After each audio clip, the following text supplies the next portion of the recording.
Hello नमस्कार दोस्तों, welcome back your channel Nidhi Kaushik KCC। आपको स्क्रीन पे कुछ दिख रहा होगा। बिना देरी किए हम बताने वाले हैं आगे कि हम ऐड और लेस अकॉर्डिंग टू फॉर्मेट कैसे करेंगे। तो कुछ चीज़ें हमें पता होनी चाहिए, बेसिक चीज़ें कि हम किसी स्टेटमेंट को ऐड में डालेंगे, किसको लेस में डालेंगे। ठीक है, तो आपको इस तरीके का एक फॉर्मेट दे के रखेगा, आपकी बुक के अंदर होगा। ये रहा स्टेटमेंट दे रखे हैं और ऐड और लेस करने हैं। उससे क्या करना है हमको कि हमें ना बैलेंसेस को मिलान करना है। कैश बुक का जो अगर डेबिट बैलेंस दिया हुआ है, जैसा कि लिखा हुआ है balance as per cash book, और डेबिट बैलेंस दिया हुआ है, तो हमें पासबुक से उसका रिकन्सिलिएशन करना है, उसका मिलान करना है। तो उस वक्त पे वो जो डिफरेंस आएगा, उस डिफरेंस को हमें ऐड में डालना है या उस डिफरेंस को हमें लेस में डालना है। तो वो इस बेसिक एक ट्रिक है जिसकी वजह से हमें पता चलेगा कि कौन से स्टेटमेंट को हमें ऐड करना है और कौन सी स्टेटमेंट को हमें लेस करना है। तो देखिए, इसमें अगर balance as per cash book का डेबिट बैलेंस दिया हुआ है, तो आपको करना है what bank has credited but not in cash book. यानी कि बैंक के पास कोई चीज़ क्रेडिट हुई है बट कैश बुक में नहीं हुई है। इट मीन्स कि डिफरेंस है, मैचिंग नहीं हो पा रहा है।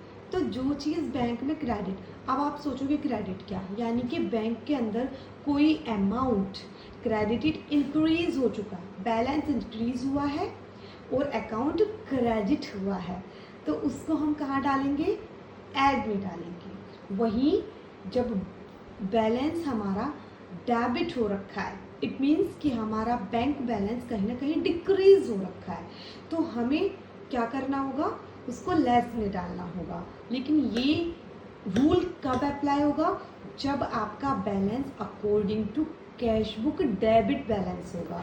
ये रूल वहीं पर सेट होगा और एक्यूरेट आंसर इसका आने वाला है। मैंने आपको बता ही दिया था, रीज़न जानना है, डिफरेंस जानना है एंड देन स्टेटमेंट को ऐड या लेस में अप्लाई कर देना है, लिख देना है। ठीक है, और ये सिर्फ कब होगा, जब आपका balance as per cash book debit balance होगा। तो कोई चीज़ अगर पासबुक में इंक्रीज हो रही है तो उसको ऐड में लिखेंगे, मतलब पासबुक में तो वो इंक्रीज हो गई है लेकिन कैश बुक में तो वो नहीं हो पाई है, तो उसको वहाँ पे मैच कर देंगे, उसको ऐड में डाल देंगे। और कोई चीज़ मतलब पासबुक में, यानी कि बैंक के थ्रू बैंक में वो क्या हो गया, डिक्रीज हो गई है। ठीक है, तो अकाउंट डिक्रीज हुआ है और अमाउंट डिक्रीज हुआ है और अकाउंट आपका डेबिट हो गया है। तो ये बेसिक रूल था इसका।